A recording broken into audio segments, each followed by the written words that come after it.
Hello students, तो आज मैं आपको इलेक्ट्रॉनिक कॉन्फ़िगरेशन के बारे में बताने जा रहा हूँ और एटम का डेफिनेशन देख सकते हैं। तो चलिए कोई बात नहीं, सबसे पहले जानेंगे सेल। सेल के अंदर होता है ऑर्बिटल, ठीक है। तो सेल हमारे चार प्रकार के होते हैं, के एल एम एन। के की जो कैपेसिटी है 2 इलेक्ट्रॉन से ज़्यादा रख नहीं सकता है, यल 8 इलेक्ट्रॉन से ज़्यादा नहीं रख सकता है, यम 18 से ज़्यादा नहीं रख सकता है और यन 32 से ज़्यादा नहीं रख सकता, ठीक है। अब देखिए, अब हमारे जो ऑर्बिटल होता है 4 होता है, एस पी डी एफ। देखिए, एस की जो कैपेसिटी है इलेक्ट्रॉन रखने की वो 2 है, पी की कैपेसिटी 6 है और डी की 10 है और एफ का 14 है। आप यहाँ पे देख सकते हैं, ठीक है। अब इन ऑर्बिटल का शेप भी आप देख लीजिए। एस का शेप जो होता है स्फेरिकल होता है, पी का शेप डम्बेल होता है और डी का शेप जो है डबल डम्बेल होता है और एफ का कॉम्प्लिकेटेड होता है। जिस तरीके से एक बिल्डिंग में जो है कमरे होते हैं उसी तरीके से हमारे सेल में ऑर्बिटल होंगे। किसी बिल्डिंग में 4 होते हैं कमरे, किसी में 2 होते हैं, उसी तरीके से यहाँ पे होंगे।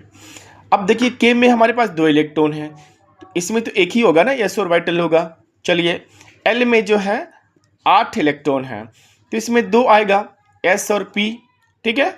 एम में 18 इलेक्ट्रॉन है, तो इसमें तीनों आ जाएगा, एस पी और डी। 2 और 6 10, 2 और 6 8 और 10 18, ठीक है। अब देखिए, एन में 32 है, तो चारों आ जाएगा, एस पी डी एफ, ठीक है। 2 6 8 10 18 14 32। अब आप देखिएगा, ये हमारा जो है अफबाउच प्रिंसिपल है।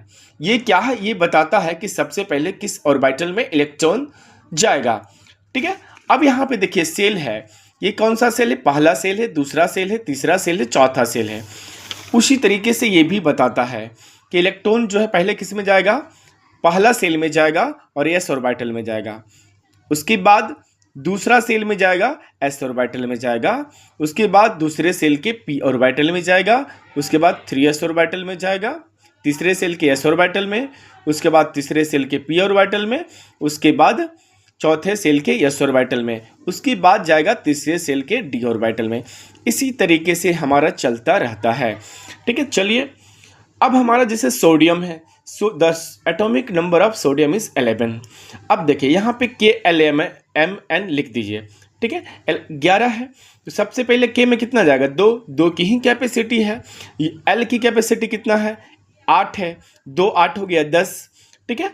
लास्ट में हमारा बच्चा एम का कैपेसिटी 18 है, 18 है। लेकिन हमारे पास तो भाई जितना रहेगा उतना है, कहाँ से लाऊंगा? 1 है तो 1 ही डाल दिया, ठीक है। अब देखो, पहला इलेक्ट्रॉन कहाँ जाएगा? 1s में जाएगा। 1s में कितना इलेक्ट्रॉन जाएगा? 2